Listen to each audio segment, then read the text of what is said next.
I'm Laurah Norton, and this is One Strange Thing, the show where we search the nation's news archives for stories that can't quite be explained.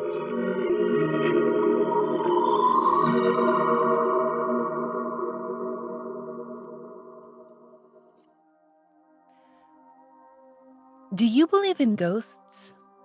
That's a question that comes up pretty often in our circles, so forgive us if you've already been asked today. But we find it's a useful litmus test. Lovers of the strange and unusual tend to fall into a few distinct camps. Those who want to believe, those who think it's all a bit silly. And then there's those who are absolutely certain because they're sure that they themselves have seen a ghost.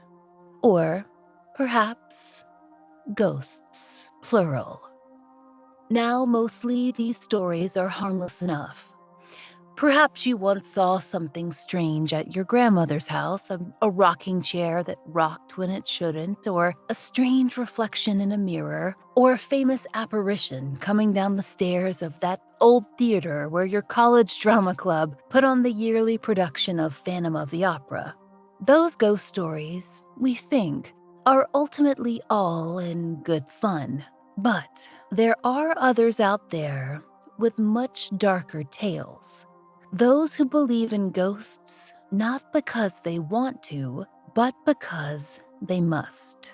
You can spot those people by the haunted look in their eyes, or perhaps the haunted look of their houses. It will come as no surprise when we tell you that the United States is full of more purportedly haunted houses than we could possibly cover on this podcast, though we'll certainly give it our best shot. It works to our advantage that these stories tend to follow one of a few tried and true formulas. First, there's the old built on a graveyard or sacred ground model. Then there's the buried, literally or figuratively, dark secrets of former residents that terrorize new residents. And finally, there's the cursed object, something brought into the home that's actually causing all the shenanigans. Anything from a Ouija board that opens a gate to hell, whoops, to a creepy-looking doll that moves around at night and, pushes grandma down a flight of stairs. But today, strangers, we're bringing you a very, unique haunted item. Actually, we'd bet money that it's the only one of its kind ever reported. You see, back in 1988, in the small town of Horicon, Wisconsin, a family of 5 unintentionally brought evil into their home.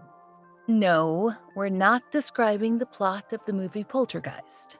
In this case, our unwilling protagonists were the Tallmann family, Alan, Deborah, and their 3 small children, a boy and 2 toddler girls whose names were kept out of the papers. That was a running theme with the family. They didn't seek out attention. It's more like attention found them. According to the La Crosse Tribune, it all began with a simple $100 purchase. You see, the Tallmans had recently moved into a new ranch-style home in Horicon. In the home, which had only been built a few years before, their daughters would share a room. So Alan and Deborah decided to buy what many children of the 1980s coveted, a set of bunk beds. In the spring of 1987, they brought the bunk beds into their home on Larrabee Street, a rural neighborhood in a rural town, with, we assume, every expectation of enjoying their purchase. Strangers, they would not, in fact, be doing that. Instead, their expenditure would trigger 9 months of terrifying events.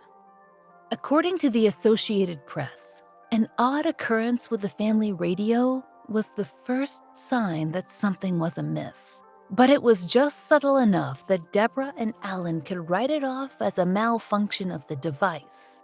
Deborah told reporters about the mysterious behavior of her radio. the dial began to dance around of its own accord.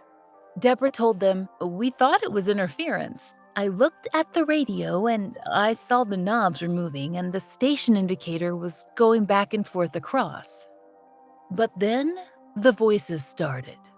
Not from the radio, from the house. And they weren't talking, not at first. The Tallman children told Deborah and Alan that as they played, they heard someone telling them to shh.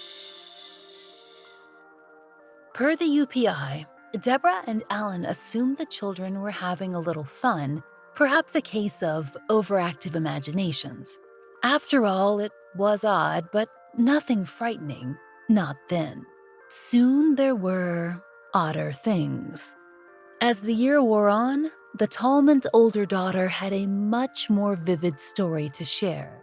Per the UPI, she cried out for her parents one night, and when they arrived, quote, she started screaming that there was a fire on the door of her room. Of course, the Tallmans saw nothing, not then.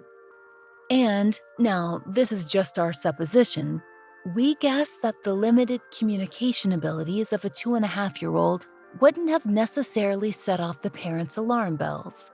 Children are such vivid dreamers after all, and when they're that small, they often lose track of what happened in their sleep versus in the waking world. But soon, the Tallman's oldest child, their boy, came running with his own frightening tale. According to the UPI, he told his mother that, "I saw an old lady standing by the door in my room, a little old lady, really ugly, with long black hair and a glow about her like fire." Several other papers describe this apparition as a witch of about 4 feet tall, so likely close to the size of the Tallman's own son, which obviously would have been absolutely terrifying, but even that could have been chalked up to a cruel trick of young imagination. However, eventually, the adults began to have their own encounters with the unexplained.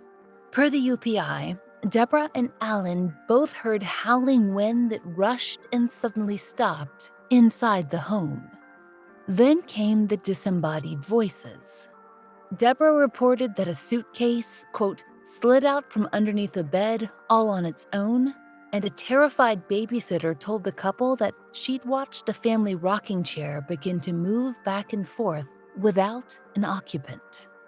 By Christmas of 1987, Alan had had enough. According to the American banker, his 2 daughters, who you'll remember were both under 3 years old, managed to tell him that they'd seen a swirling fog in their bedroom. And that wasn't all. The fog had actually begun whispering to them, whispering that they were going to die. As a parent, Alan obviously found that unacceptable. He raced through the house and, per the American banker, announced to whatever entities might be listening that they'd better pick on someone their own size, namely, him. In response, they did. Quote, he saw flames coming from the garage door. A voice said, "Come here," and 2 eyes appeared in the windows of the garage door. He said he looked again, and there was no fire. If Alan and Deborah had been holding on to any more doubt of their children's stories, it disappeared that night. Listeners, at this juncture in the story, it's fair to ask, besides threatening unseen entities with words, what were the Tallmans doing about these harrowing experiences? As in, were they attempting to seek out help? It's a harder situation than you might imagine. Of course, they had contacted local police, but the full force of the law isn't the ideal answer to spectral threats. Actually, they tried a number of things. According to the Associated Press, they'd begun to suspect that the source of their problems might lie not with the house itself, not exactly, but with something they'd brought into it. Namely, those bunk beds. Why? Well, for 2 reasons. First, the girls' bedroom was a particular hotspot of ghostly activity. And second, They felt that the problems had only begun once those beds had entered the house. So at some point, and the timeline's a little fuzzy here, the Tallmans had at least one paranormal expert visit their home to see if any determination of the source of the unholy haunting could be discovered. According to the Chippewa Herald-Telegram, that paranormal investigator was Carl Shute from the Whisper Center, which is quite a name for a paranormal investigation firm if we do say so ourselves.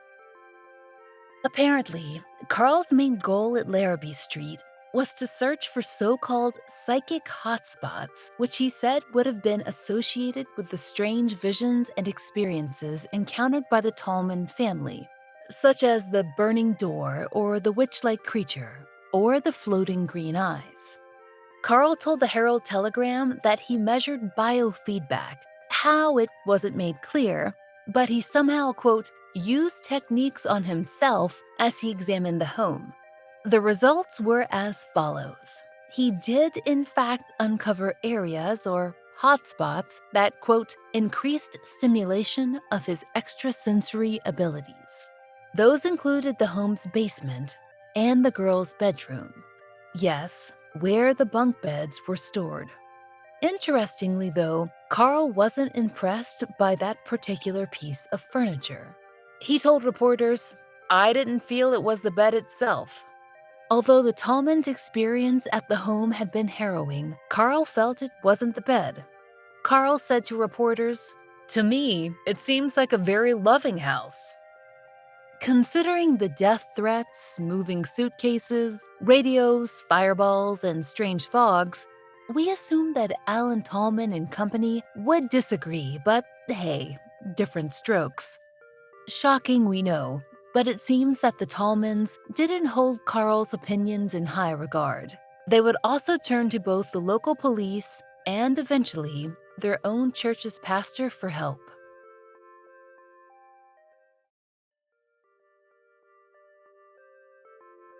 Though police didn't arrest any ghosts, they did investigate. They were primarily interested in searching the home not for spirits, but for hidden mechanisms. The chief of police, Douglas Glaman, told UPI, "We wanted to see if there were any recording devices or some kind of projection equipment. My job is to keep the peace in the neighborhood. Secondly, to see if somebody's screwing around with these people. If that comes up unfounded, the rest is somebody else's ballgame." According to the UPI, nothing suspicious was found. The chief then told the Wisconsin Journal, "As of now, we've washed our hands of the whole thing. We took the barricades down last night, and our investigation is over." Now, in many cases like the Tallmans, the local police have, historically at least, cast a wary eye on the families, often suspecting them of being in cahoots with paranormal investigators, media types, or just being out for their own 15 minutes of fame. But it seems that Chief Glaman didn't suspect them. He told UPI, "All I can say is that I believe that they saw something." Alas, all this investigation did nothing to calm the spirits at Larrabee Street, and things came to a head in the new year of 1988, when the unknown presence ramped up its death threats. As the UPI tells it, one night Alan sat in his daughter's bedroom, watching them as they fell asleep. Just as the youngest drifted off, he heard a whisper in his ear. "You're dead." Fog rose from the floor. Green eyes glowed in the darkness. The AP added to the UPI story with a quote from Alan. "I heard this vacuum-like sound, and this thing came right out of the floor. It was gassy and foggy. It rose up there, and a voice came out of there, and it said, 'You're dead.' These green eyes appeared right out of this thing, and then I saw flames, and it was gone." That was it. The family was determined to move. Although no one was technically harmed during their 9-month ordeal, they took the death threat seriously. Per the American Banker, the Tallmans hightailed it for a local motel. And that's when they enlisted the help of their pastor, Wayne Dobritz. He returned with them to their home just a few days after they'd fled to the motel to see if he could cleanse it of the unholy presence. According to the Chicago Tribune, the couple told Wayne that they'd felt the children's bunk beds were haunted, but their minister was less sure. He felt the presence of evil was more likely tied to the house itself, but he didn't necessarily suspect a haunting. Not precisely. He was leaning into a very 1980s cause: satanic influence. According to the La Crosse Tribune, Pastor Wayne suspected that the house could have been cursed by former residents' satanic practices or the occult behaviors of outsiders, certainly not the Tallmans, he hastened to add, who could have performed rituals in the home. According to Pastor Wayne, the only way that the bunk beds could have been involved was if someone had done something nefarious on them, such as use a Ouija board. The pastor told the La Crosse Tribune that there were no more issues, but considering that the Tallmans and the bunk beds were gone, we don't know how strong of an endorsement that was.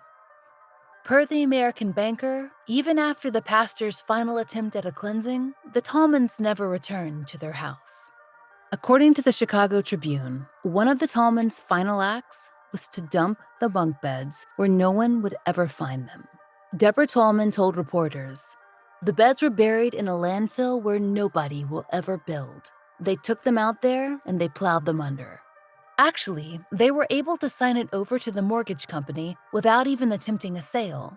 And the public opinion on them, in Horicon, seemed to be disbelieving, but mostly friendly. Local papers made mention of t-shirts with jokey slogans and ghost-shaped cookies on sale at the local bakery. And it stayed that way, at least until the family were featured on Unsolved Mysteries. It's fair to say that the town of Horicon was not pleased with this development.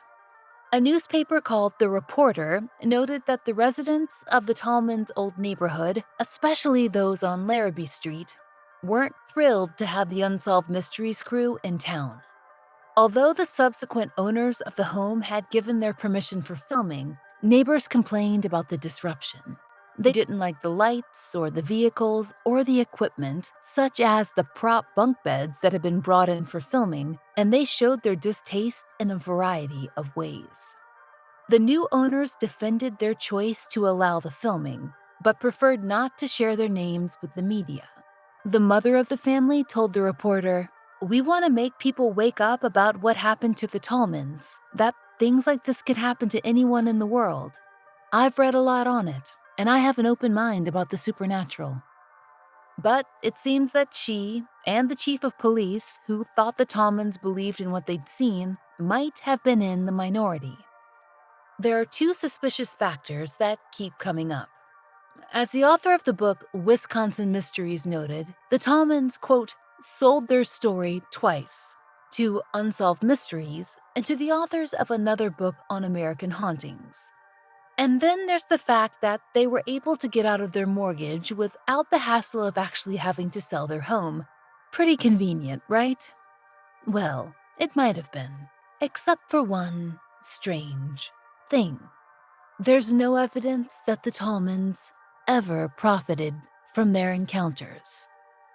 We've found no support for the allegations that the Tallmans were paid for their story or that Unsolved Mysteries ever made a practice of paying families interviewed for the show.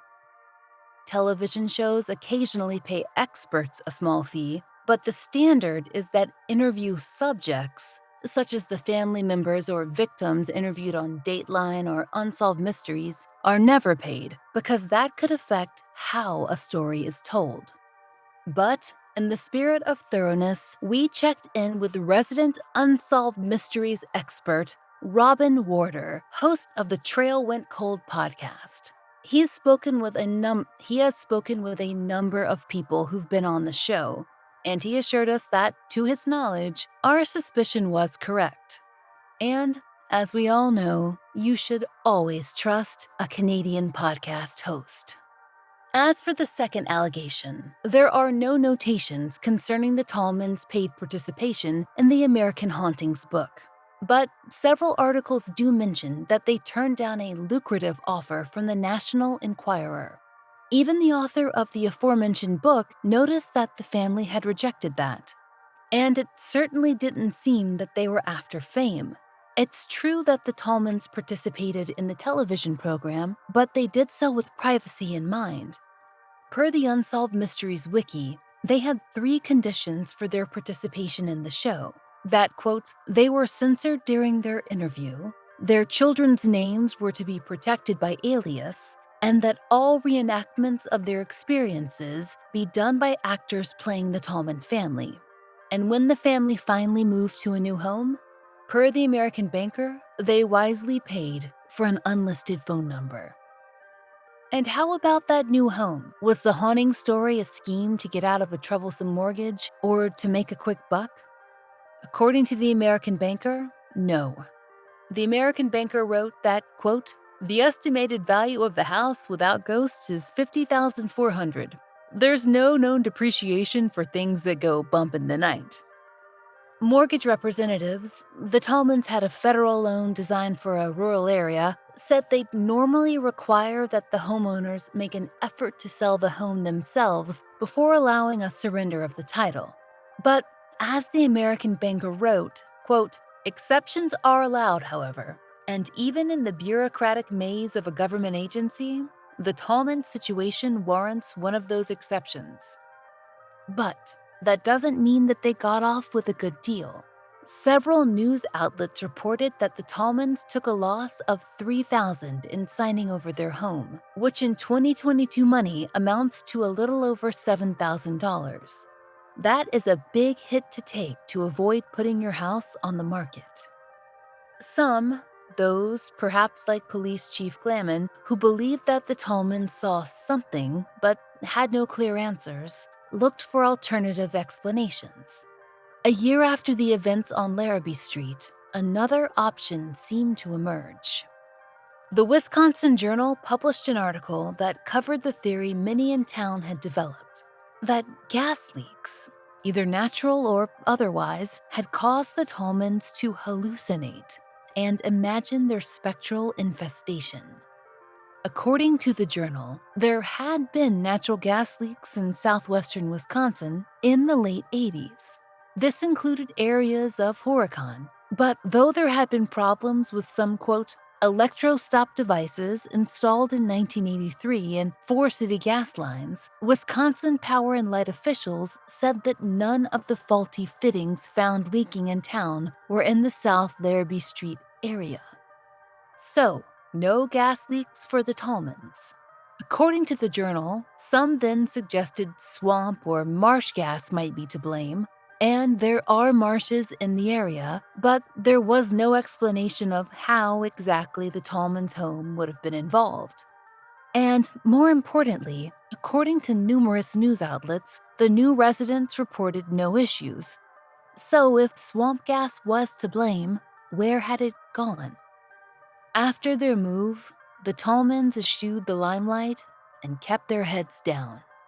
They never reported further incidents of the paranormal kind, so it's probably a safe guess that ridding themselves of that furniture meant ridding themselves of what they believed to be a haunting. But it certainly left a mark. One of the final comments Deborah made to reporters was printed in the Chicago Tribune. I think it's going to be a long time before things get back to normal. I still can't sit at home at night and not be afraid of the dark.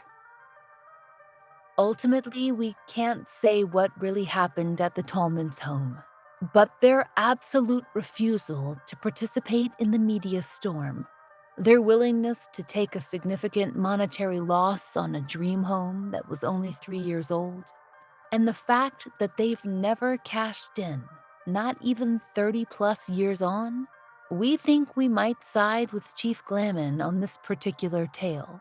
That we believe that they saw something. And belief? Well, strangers, What's stronger than that?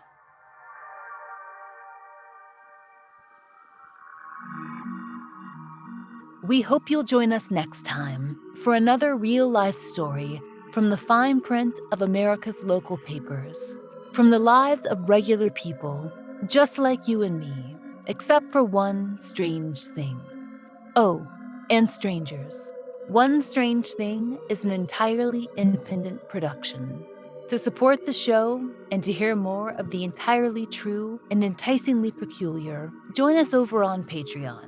There you'll get ad-free releases of our regular episodes, full-length bonus episodes, and plenty of other fun content, all for $5 a month. We hope you'll check it out. There's a link in our show notes.